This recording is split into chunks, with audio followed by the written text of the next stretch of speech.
Good afternoon. I'm Robert Aronoff, a member of the Board of Governors of the Beverly Hills Bar Association and the Executive Committee of the Bankruptcy section. I am Program Chair for today's webinar, Tax Person at the Door, Bankruptcy, Exemption Planning, Collection Powers, Liens, and Horror Stories. Our program is being recorded and in about a week will be available on the Beverly Hills Bar Association's website and the YouTube channel. I want to thank our sponsor for the tax section, Hockman, Saltman, Torture, and Perez. And before I introduce our speakers, let me remind you of the benefits of being a member of the Beverly Hills Bar Association. Not only do you get more than 200 annual seminars and webinars similar to this one, but there's also on-demand online MCLA programs. There's workspaces in our beautiful offices, discounted conference room rental, networking opportunities, and numerous practice area sections. And now we are providing our members with video profiles for social media. There's so much more that you need to go to our website to see it all. Best of all, there are membership packages for everyone.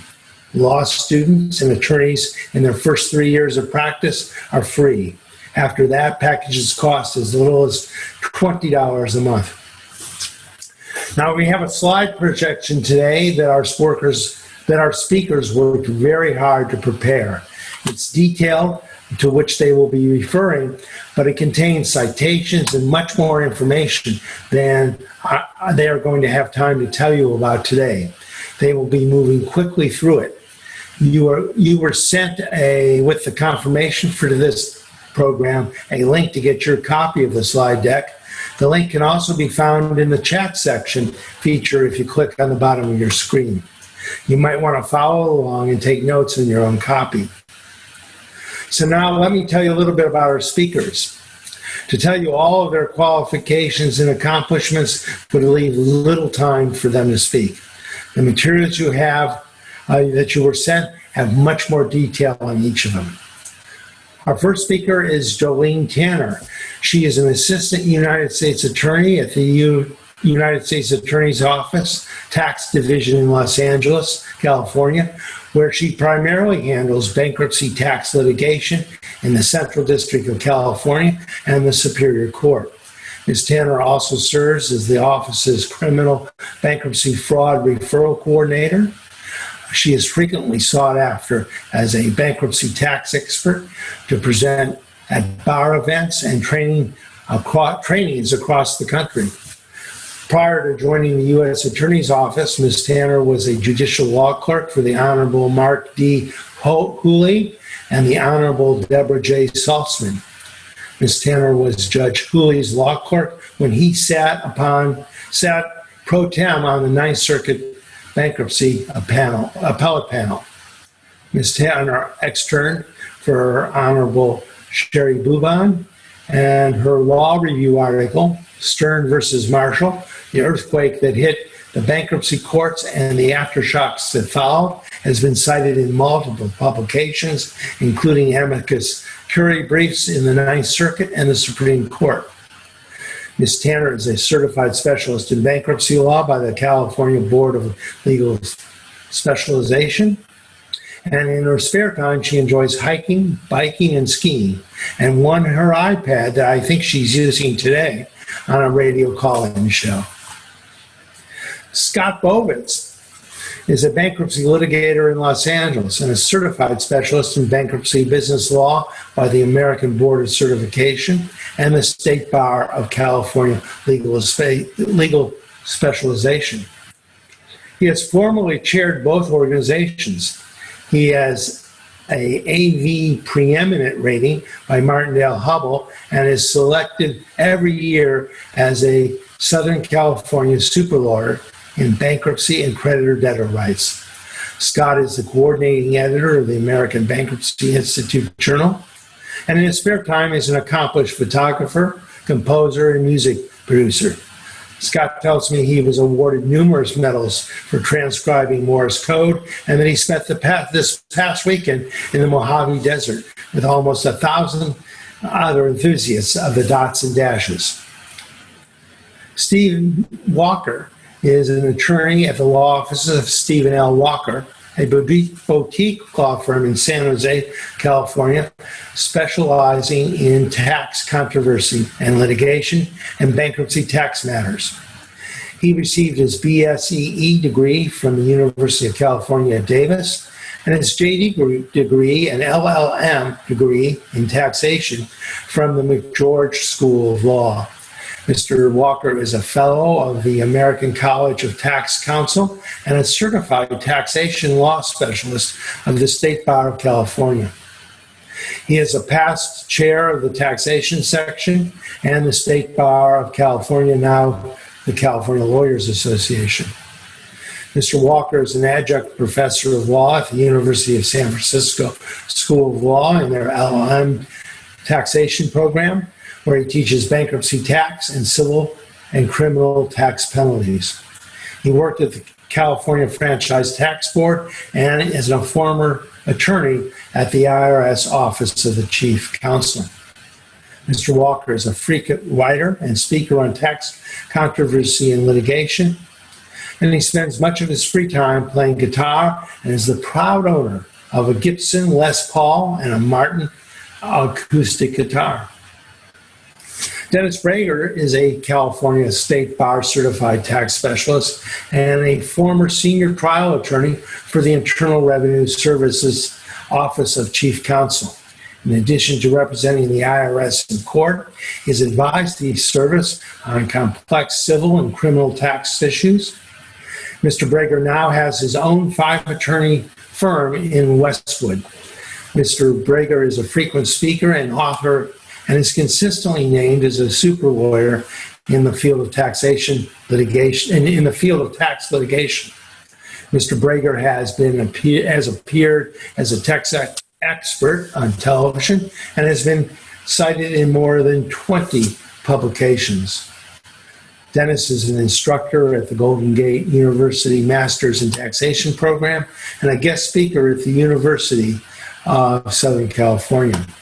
He's testified numerous times as an expert witness on federal tax matters. Mr. Brager is a former chair of both the Tax Compliance, Procedure, and Litigation Committees of the Los Angeles County Bar and California State Bar and Tax Procedure and Litigation Committees. Whenever he has spare time, Dennis loves to travel the world. We are fortunate that the pandemic has interrupted his extensive foreign travel schedule and allowed him to be with us today. Our speakers have a lot to tell you. If you have questions, please use the question and answer feature at the bottom of your screen. I'll be monitoring that, and at the end of the program, we will get to as many of them as we have time for. So with that, Scott, let me turn the program over to you. So you've got 4 certified specialists. That's pretty cool. You got Brager, who I've been accused of being separated from birth with him somehow. We look the same. I can't tell you that. And I'm just a dumb old bankruptcy litigator, and I have all these questions that come up, and people ask me, and I say, I don't know, go ask somebody. So I've got a chance to list the questions that I don't know the answers to and get these folks to answer. And my first question Mr. Brager, I hear this on the radio all the time. If you owe more than $10,000 in taxes, call us. You'll get relief in minutes. I'm sure that's got to be a scam. That'll be on slide 9, right? Yeah, it would be on slide 9, Scott. And okay, next slide. What's funny, I was I was listening to one of my favorite podcasts this morning, and they had a contest about what one should call information, being misled by information on the internet. And two terms seem to be very popular. One was Zuckered, in honor of Mark Zuckerberg, head of Facebook, and the other one is Twitbooked. And so bringing it right back around to these ads that you see, yes, it is a scam, but it certainly, like most scams, has a kernel of truth. I think the most important or the biggest problem with this statement is the one where it suggests you can get tax relief in minutes. I can assure you that nothing with the IRS takes minutes. They don't even pick up the phone in minutes. So you're not going to get relief in minutes. However, there are a variety of things that can be done for the errant taxpayer. There are, for example, installment agreements. Many times, and especially if the balance is relatively low, one can work out a payment plan. So, for example, if your client has a tax balance of $50,000 or under, and that number, by the way, keeps going up and down. I've seen it as high as $250, but 50 is the low point.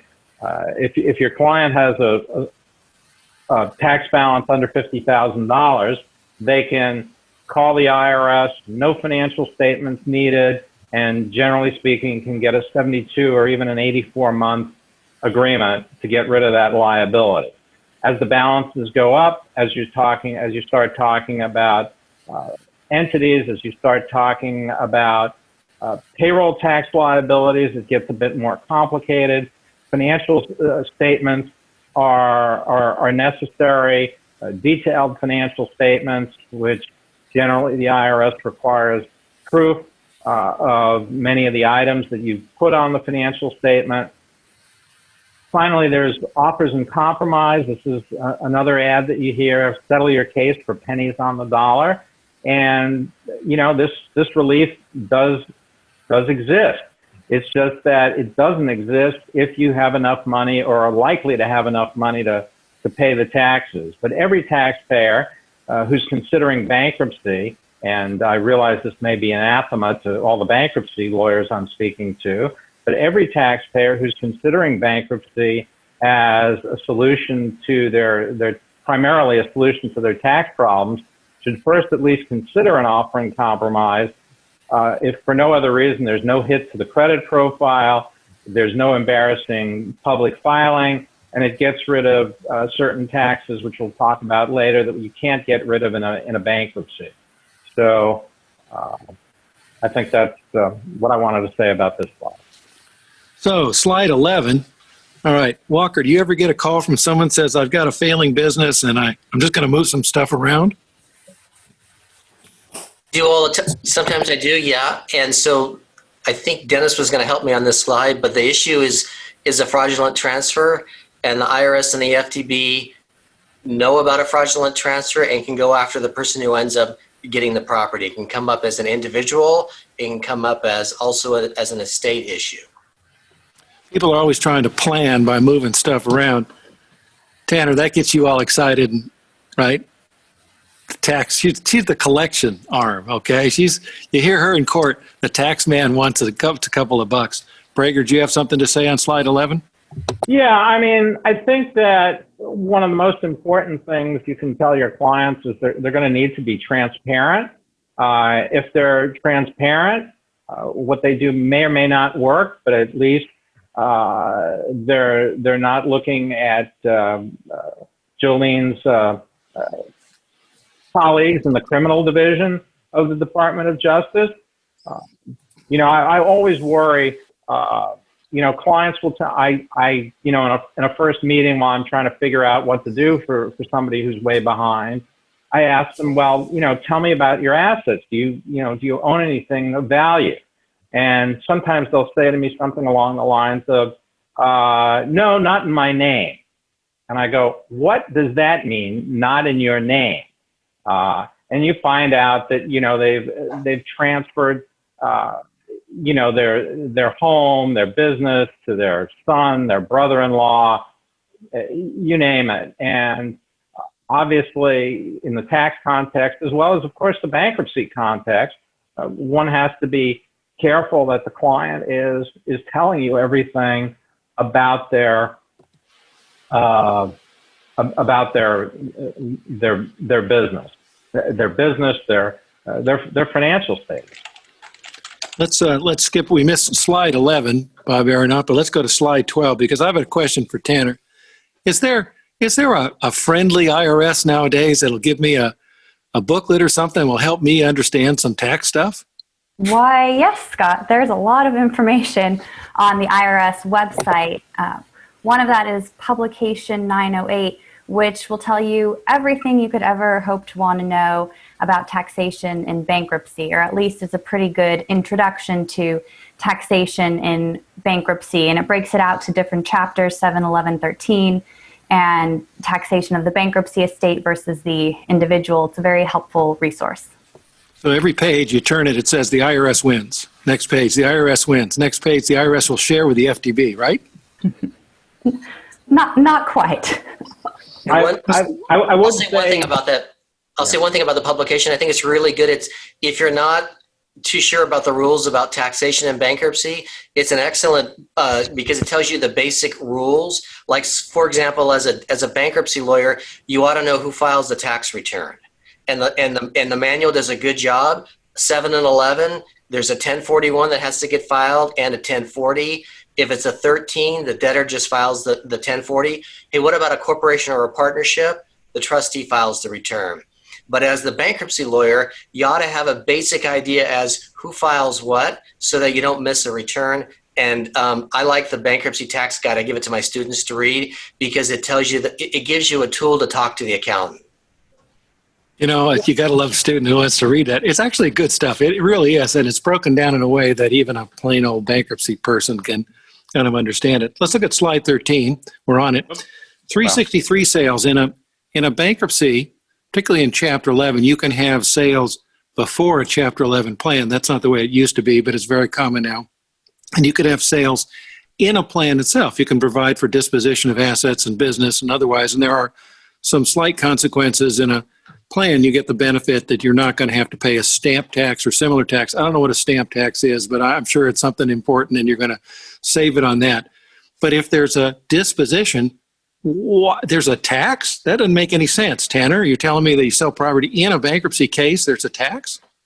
So certain sales have tax consequences associated with them, and it's good to talk to your client and your client's accountant to help you make a determination of whether or not a sale in bankruptcy or outside of bankruptcy will have any tax consequences associated with it. So for those of you here who are not bankruptcy practitioners, bankruptcy court approval is required to sell an asset in bankruptcy, be it real property or personal property, under Section 363. And one of the main benefits of selling property through the bankruptcy is you can get an order that the property is sold free and clear of liens. That still means that the liens need to be paid, and it also means that any tax consequences associated with the sale need to be paid, and that becomes a liability of the bankruptcy estate. So one practice tip is before you go and employ a broker and market the property and file your sale motion, you need to think about the tax consequences of the sale, or also address it in the plan if the property is being sold through a Chapter 11 plan, because it may make it so that selling the property through bankruptcy will not generate a benefit for the estate. I've seen cases where the debtor will go through all of the steps to file a sale motion, and the government comes in and files an objection because the sale motion does not address whether there will be any tax consequences associated with the sale and how that will be paid. And once the debtor does the calculation, realizes that this property should not be sold. Another important thing to, I'll stop there with sales free and clear. I think No. You go. I'm getting to slide. I thought you were done. You were resting. You were drifting. I'm getting to slide 14, which is the homestead exemption. And another important thing to remember is that the homestead exemption is not valid against the IRS lien or the IRS priority claim. And so if your client is thinking they're going to be paid their homestead exemption. Slide 16. If your client is anticipating to be paid the homestead exemption through the sale, you're going to want to make sure that all of the tax liens and all of the priority any non-dischargeable tax debt, which includes any priority tax debt, whether or not a lien is recorded, that needs to be paid before the homestead exemption as well. Watch this. Bob Aronoff. Let's go back to slide 15. Oh, we're happening. Okay. You all heard this, but if you missed it, you write this down. We're going to have a larger homestead next year. Okay. The formula in there is a little bit complicated, but basically it means about $600,000 for stuff here in Southern California. That's a big change. It's going to make it very difficult. I've had some conversations with trustees who say, darn it, I'm not going to be able to sell houses now. I don't know if that's a good policy or a bad policy, but it means California is suddenly becoming Texas and Florida and kind of a debtor haven. It's also difficult to evict people now. Now, maybe that's COVID process and that kind of thing, but I think California has really done a shift. Anybody in the panel want to talk about kind of the change in attitude here? Brager, you're leaning forward, my brother from another mother. I was only leaning forward because I was falling over. This is nothing I want to stick my toes into. Thank you very much. Actually, I was going to ask you, Scott, whether or not one could do some planning. So is it okay if I've got a bunch of debt and I decide, gee, why don't I go put all the cash I have into a down payment on a new home? Is that absolutely? Now, well, okay. There are issues under Civil Code 3439.04 about fraudulent transfers and other things, and there are issues under 727 about maybe getting a discharge blocked in bankruptcy for bad stuff. But I think planning your homestead and stuffing in some equity in your homestead has been a classic way. Very, very difficult to get around that. So I think, yeah, if you've got $422,000 of assets, stuff it in your homestead before you file. The homestead will survive, and unless we've got Tanner on there with her IRS lien, darn it, we're gonna do well. I think that's going to be absolutely a top planning tool, in the same way it is for people moving to Texas, moving to Florida in the past. And also, I think it's important for people to know, and Jolene can chime in on this, there's a difference between avoiding taxes and evasion. And avoidance of tax. I like avoidance. I like that. Yeah. Avoidance of tax is not a criminal offense, and you have a right to reduce, avoid, or minimize your taxes so long as you have a legitimate purpose for that. For Jolene to come in and take action, she has to find evasion. And evasion requires what? It requires intent. Bad heart. That's bad heart. Go ahead. I'll stop talking. Walker, I interrupted you. Did you finish? Well, yeah, I was just making the point that because we're sort of talking about planning, we talked about with the fraudulent conveyance and the homestead.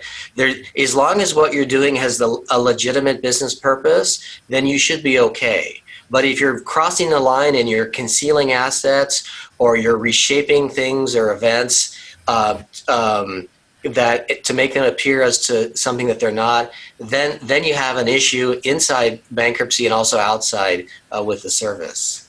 You have exposure as a lawyer too. Oh, Aronoff, yes, sir. The boss. We're not taking questions yet from the audience. I have my own question. Can you use the homestead on a leasehold? In other words, use that extra cash that you can't find an exemption for and prepay your rent for the next year or two? There are cases actually that deal with prepayment issues and whether they're an asset. If they're not an asset that a trustee can administer, there's some pigs get fat, hogs get slaughtered language in cases here. There's actually that exact quote in lots of cases, and there's a range, and somewhere on there it's too much, Bob, is the bottom line. That's not a full exemption program, but I think that's what we're going to have to do for our next Bankruptcy Hills Bar Association program is exemption planning from the Homestead to the Cook Islands Trust, because we got lots of stuff to say about that. Brager's an expert of those offshore trust things that are interesting. I'm not saying he knows anything about it, but he is an expert on the law. Let's look at slide 17. Slide 17 is interesting. You say, why do we have Justice Kavanaugh's 1982 calendar on here? Because it reminds us of slide 18. You can split the tax year. I do not understand this concept, Walker. Splitting the tax year. What are they talking about? Well, you'd want to split the tax year just to save taxes. And an easy way to remember, it's an election. And an easy way to remember whether you'd want to do this is ask your, and it only comes up in a 7 or 11 with an individual. It doesn't apply in a 13. And it happens when you have a debtor who's making money up to the point on which they're going to file bankruptcy. And the idea behind it is that you're going to shift the tax liability over to the estate. So let me give you an example of it. Let's suppose you have a client who files a Chapter 7 on June 1st. But leading up to that point in time, the taxpayer has had a lot of taxable income. If no election is made, the client files one tax return for the whole year and reports and pays tax on it. But if the debtor splits the year, meaning that you file two tax returns, one leading up to the date you file the Chapter 7 and one after it, then what can happen is, so you'd ask yourself, well, why would I ever want to do that? Why do I want to have to file two tax returns? That's a lot of work. I have to maybe have my accountant do that. But if you make this short year election, your tax liability leading up to filing the bankruptcy becomes a priority claim against the bankruptcy estate, and now the taxes are an obligation of the estate to pay, not you. And so that's why the election is important, because you can shift that liability over to the estate. Another way it can come up is if you have like what's called a tax attribute, which is like an easy way to think about that is like a net operating loss. Let's say there's a really good example out of Collier on this, but let's say, for example, you're representing a developer, and the developer has a large net operating loss from the prior year, and in this year they're facing a foreclosure suit. And so, and the accountant says, well, don't worry about that, because we're going to file a Chapter 7 and we're going to do that but before the person gets a judgment. The problem is if the developer never makes the election, that net operating loss slips away and becomes a tax attribute of the estate. And so the developer then loses the ability to offset that big chunk of income with the prior year NOL. So it's maybe it sounds a little bit complicated, but just remember this. If you have a debtor who's making money up until the point of filing the bankruptcy, get on the phone and talk to the accountant or maybe a tax lawyer and figure out whether it makes sense to make the election. Because if so, you can shift the tax liability over to the estate as a priority claim. So that really covers 19 and 20. So we're going to skip those slides and we're going to go to slide 21. Well done, Mr. Aronoff.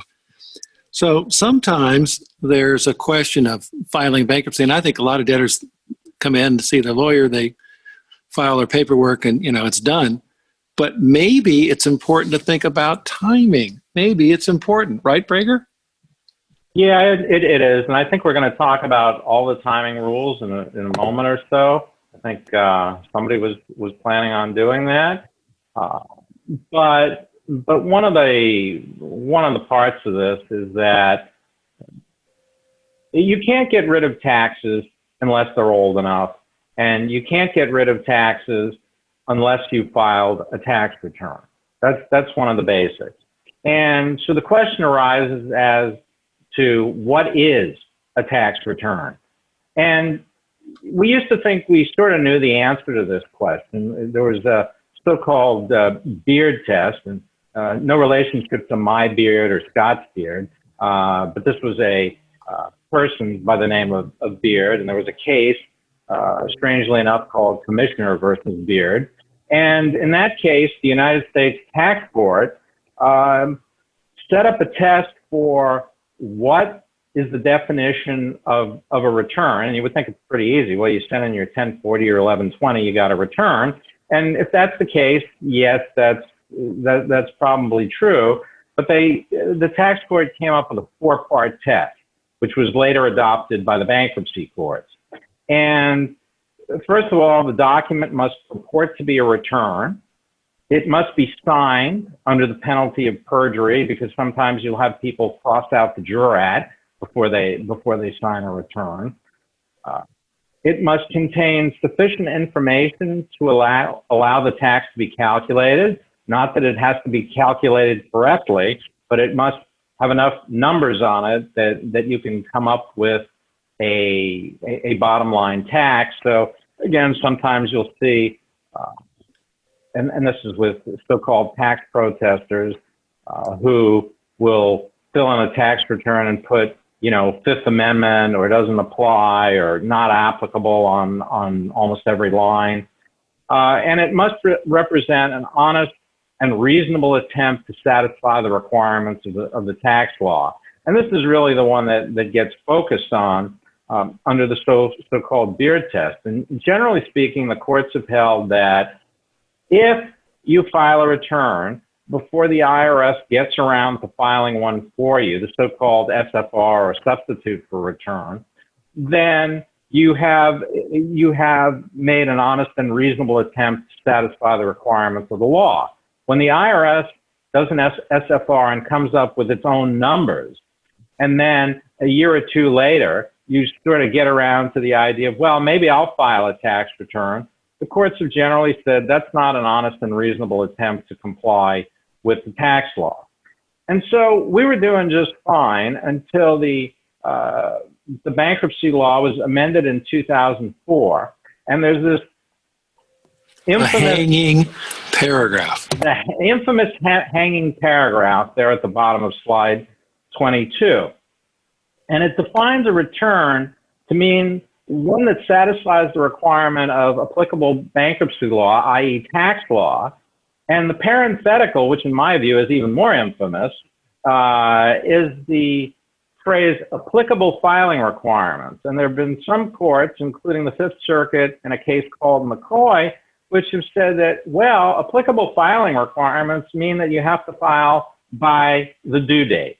And if you don't file by the due date or the extended due date, it doesn't meet the requirements of applicable law. And even if you file, let's say on April 16th without an extension, then it doesn't meet the requirements of applicable law, and you never, ever, ever can get a discharge in bankruptcy.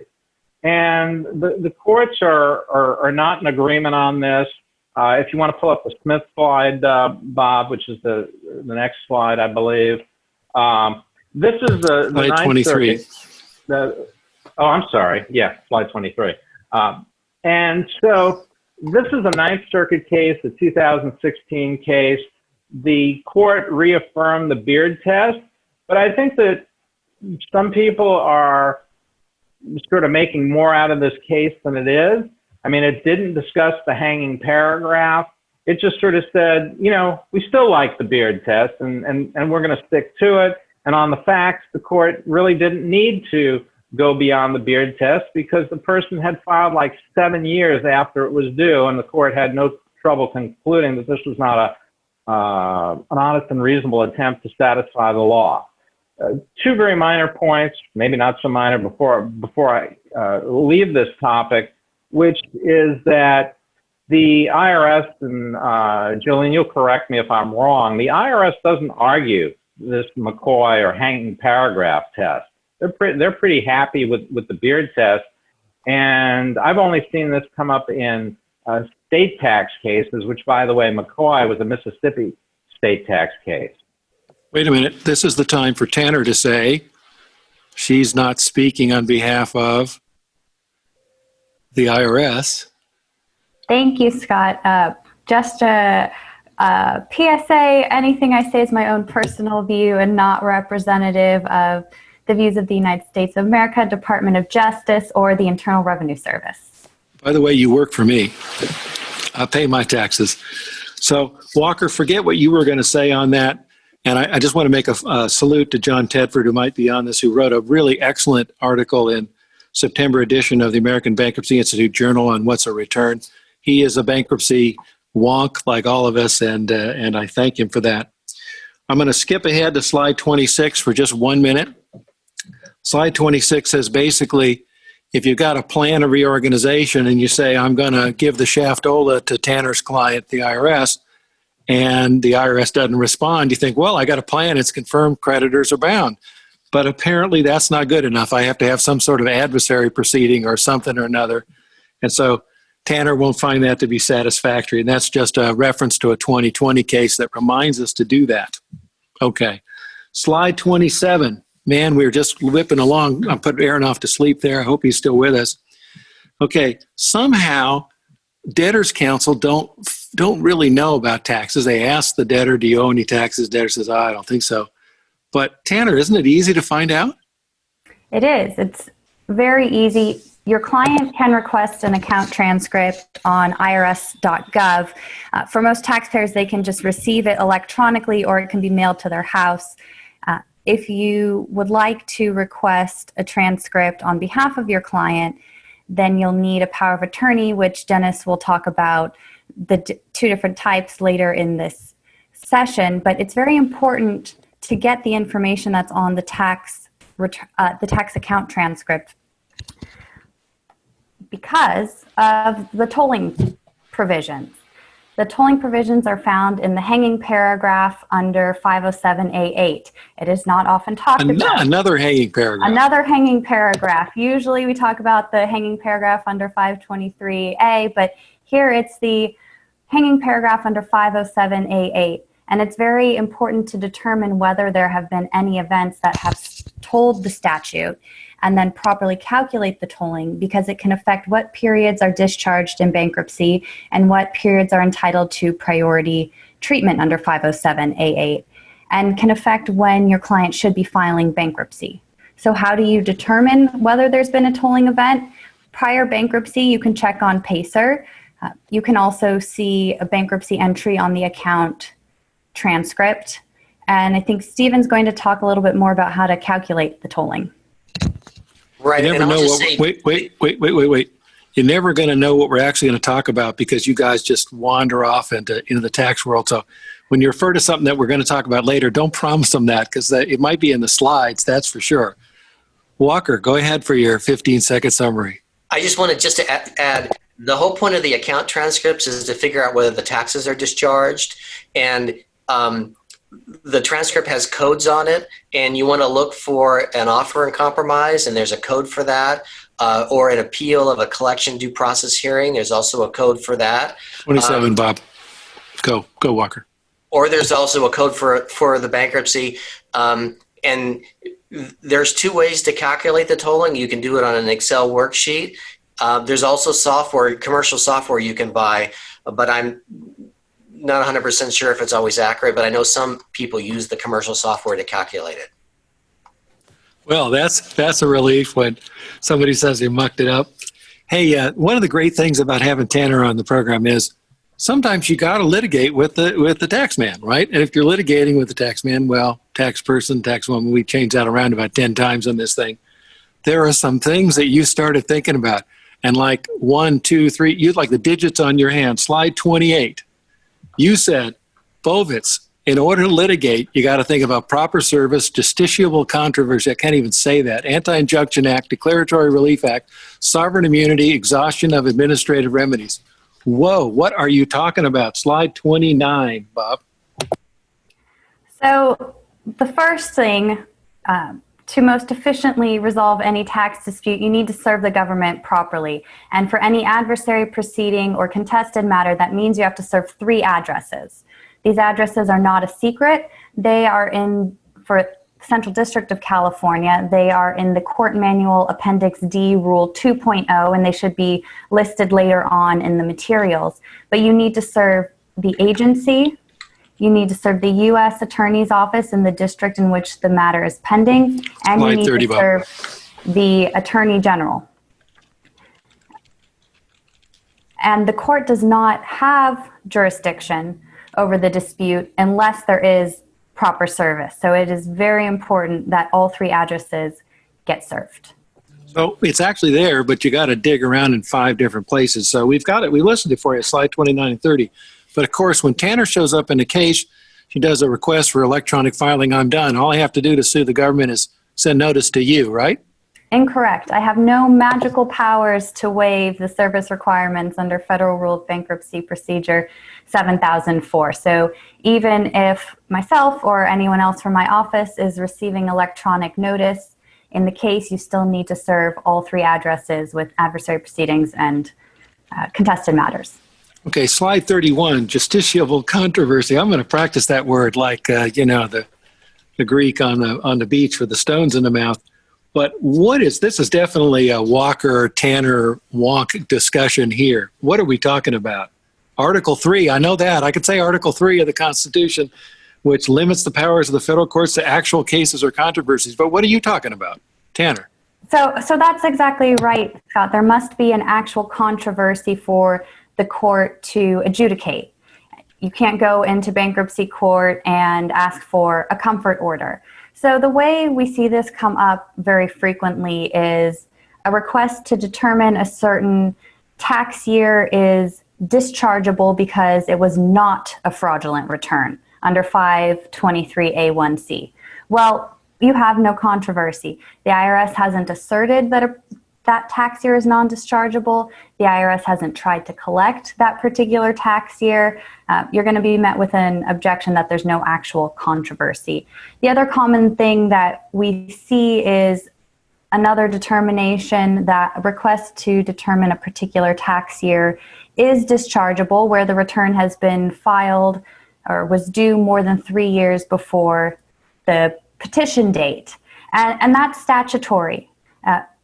If your client has complied with the tax rules, if they have filed timely returns, if the code says it's discharged and there's nothing else prohibiting, rendering it non-dischargeable, it goes by statute. There's no adversary proceeding required. That's another example of something where there's no justiciable controversy. So, Walker, let's look at slide 34 as we pass through a beautiful. Guardian, go ahead. I was just going to say, as the protection for the debtors in the code on that press side. So one of the points that Tanner was talking about that the IRS always thinks about in defending this stuff is something called the Anti-Injunction Act. I'm thinking, what, you mean 26 U.S.C. 7421A? About what? I don't know. I never heard of that before, like right now. What are you talking about? Well, the basic idea is you can't go to court and get an injunction to stop the IRS from taking a collection action or making an assessment. And an assessment is where the government goes to record the tax liability and the collection is to collect it. And there's a statute on point 7421 that says that. And so sometimes you'll have it's basically under the reason for it is based upon it's a rule of equity, where the idea is the person has an adequate remedy at law, and their remedy at law is basically to pay the tax and file a refund claim or litigate the merits in U.S. tax court or possibly file an adversary proceeding in bankruptcy court. So Brager, we cited on slide 34 something from Amjur, but it says, hey, maybe you cannot enjoin them from collecting from a responsible party under 6672, but maybe that's not the final word on this? Well, what I was thinking about when I was talking to you earlier today, Scott, was slightly different. I don't think it implicates the Anti-Injunction Act, but if you're in a Chapter 11 bankruptcy, a corporation in a Chapter 11 bankruptcy, the Supreme Court has said, so the corporation owes taxes. Part of it is trust fund. And I'm going to talk about this a little later. The officers want the trust fund taxes paid off. And the Supreme Court said in a case called Energy Resources that if the bankruptcy court decides that it would be important to the plan for the corporation to have its payment directed to the trust fund portion of the taxes, then the court has the authority to do that. Not a lot of cases where the bankruptcy court has decided that it's going to do that, but the Supreme Court has said it does have that authority. Okay. Bob, let's go to slide 36. 36, Declaratory Relief Act. You're talking about 28 U.S.C. 2201, 28 U.S.C. section 2201. I don't know exactly what this is all about, Tanner. The Declaratory Relief Act does not actually extend to tax matters, but you often see parties coming into, usually it happens in district court because the actions I'm about to describe are stayed by the automatic stay in bankruptcy, but taxpayers will file a suit to enjoin the IRS from levying the plaintiff's bank account or enjoin the IRS from filing a notice of federal tax lien. And like Stephen discussed, this is prohibited by the Anti-Injunction Act. And it also implicates sovereign immunity because in order to sue the government, and this is slide 37, there must be an express waiver of sovereign immunity. We put up Mel Brooks, who is, of course, the classic, did all the things, including the history of the world. And he talks about it's good to be the king. Okay, slide 38. Sure. Oh, wait, we got Bob. We pressed too far. Where you can whip us up to slide 38 because I'm going to talk about that for a second. For me, sovereign immunity is something that Congress expressly waived, Tanner, and listed a whole bunch of sections of the bankruptcy code. So I'm sure that I can sue the tax man. And slide 39, when we get there, let's go there. Oh, he's fast getting there. Walker. Right? Right. And one thing I'll say back on the declaratory relief, another way that comes up is the client comes to your office and says, I want to sue the federal government district court because the IRS has filed a nominee lien against me and I'm not the person. And and that's another example where you can't go to court and get a judgment from the court saying I'm not a nominee and stopping the IRS from taking collection action. I just actually have that case in my office last year. Sovereign immunity is different. It's the ability for someone to sue the government. People try to sue the government for a lot of different reasons. And unless there is a specific statutory exception for it, you can't do it.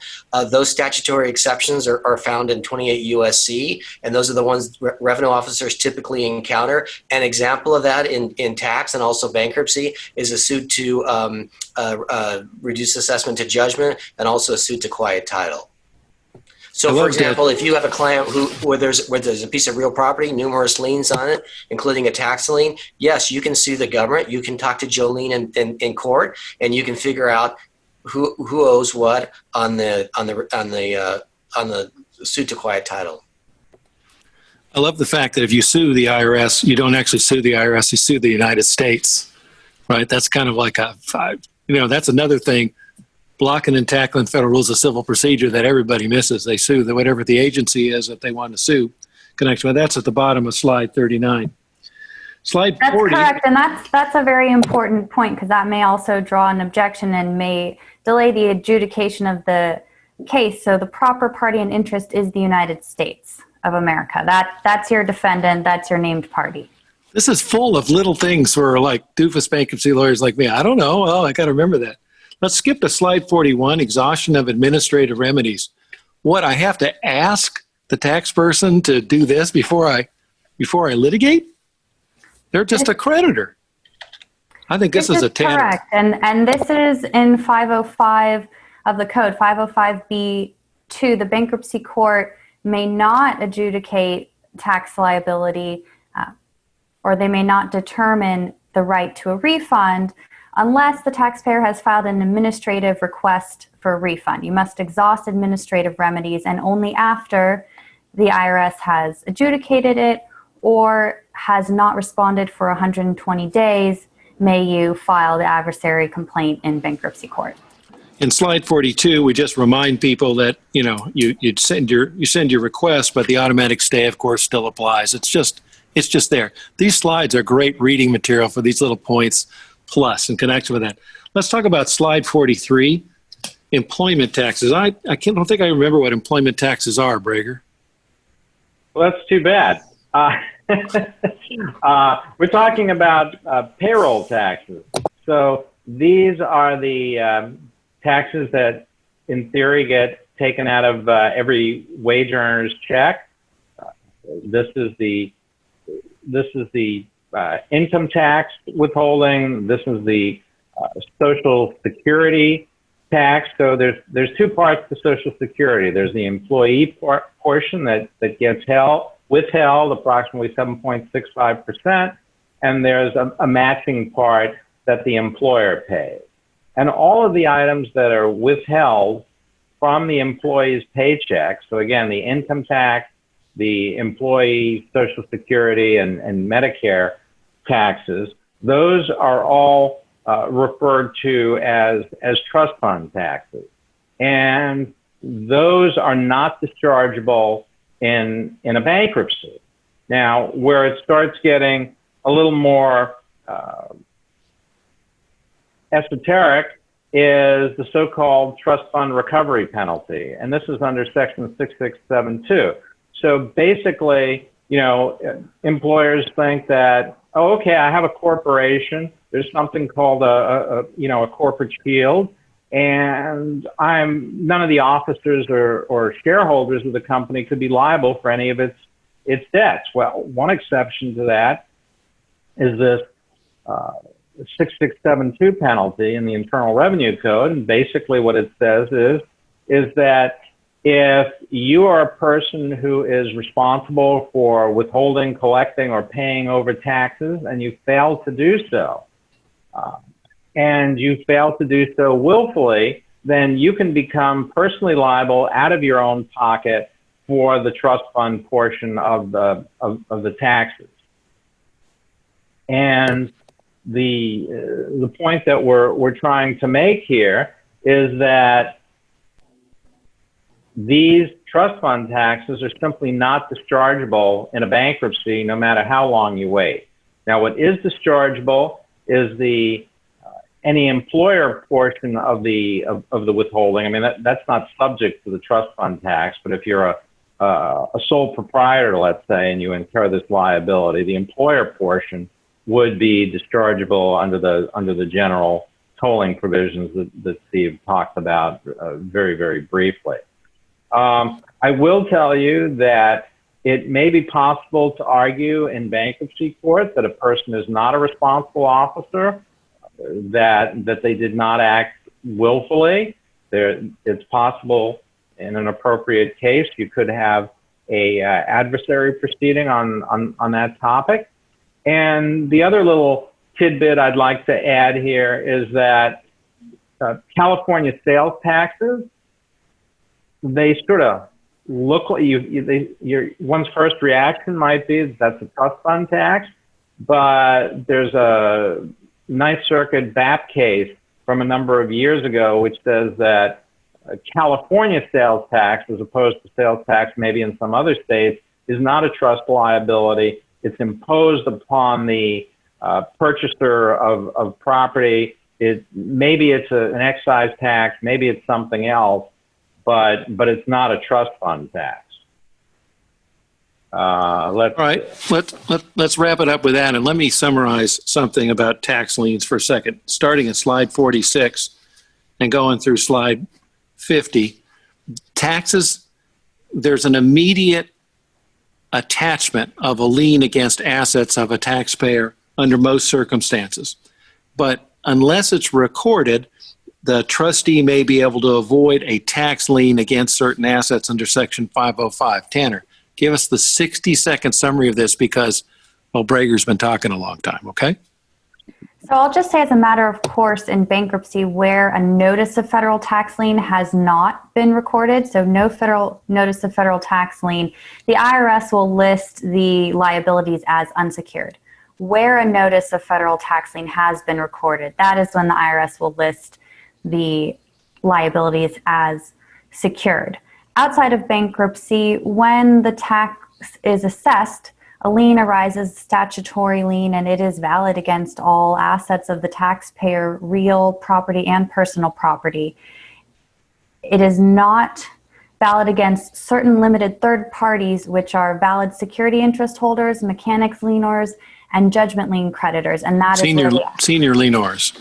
Correct. And that is where the IRS needs to file the notice of federal tax lien in order to have priority against those lien holders. Doesn't it only work as against subsequent lien holders, not prior lien holders? There, It's a priority battle. I put the point is it's a priority battle, and with subsequent acquired property acquired after the notice of federal tax lien, there are certain situations where the federal tax lien will jump ahead of other previously recorded liens as to newly acquired assets. okay. On slide, I'm going to summarize for us on slide 51, 52, 53, and 54. We talk about how to get information, how to designate someone to have the power to talk to the IRS or to represent you in the IRS. In slide 54, 55, 56, 57, we talk about filing proofs of claim on behalf of the IRS. Bob, with your permission and Alex's permission, may we go to 135? Sure. Okay. So thank you. Bob, you sound great. No, that was Alex. He's the mystery guy behind all of this.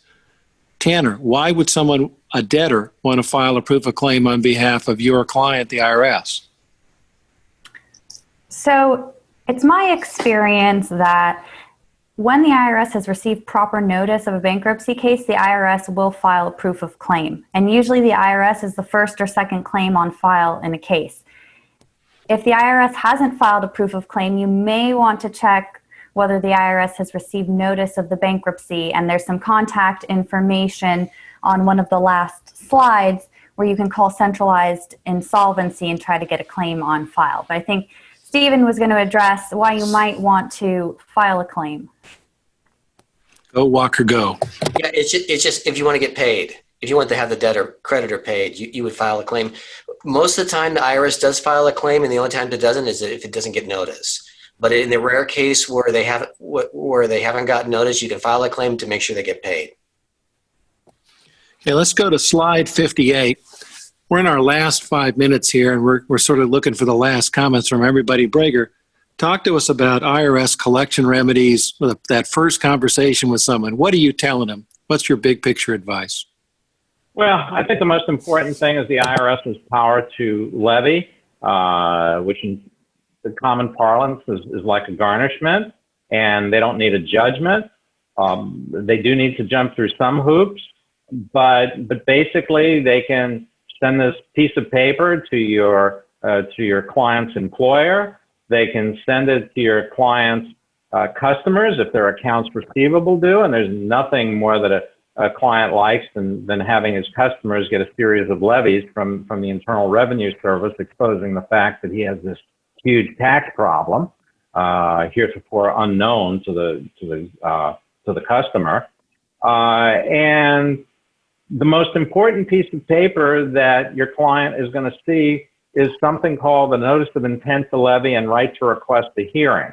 And generally speaking, until the client receives that, and until the client has had 30 days to file a request to appeal, that the IRS cannot issue a levy.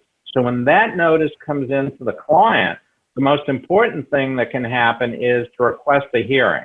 And in my view, unless there's some very specific reason, sometimes there is, the failure to file that request for a so-called collection due process hearing. Don't use the M word. Don't use the M word. Okay, I won't use it. Is very questionable. How's that? The Q word. But even if you miss the deadline, though, and that's a good point. I agree with Dennis on that. But even if you miss the deadline, and a lot of times people miss the deadline, if you have a very good revenue officer you're working with, you can work it out.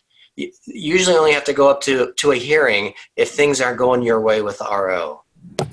So Walker, go to slide 60 and tell us about Circular 230 and give us your last comment. Circular 230 Circular for tax. 230 is just the rules of ethics. It's the rules of engagement with the service, and they have their own set of oddball rules. One oddball rule is that if you have a client where they're going to go a different way than you want them to go to, you have an obligation to advise them of the implications of that and also the civil penalties.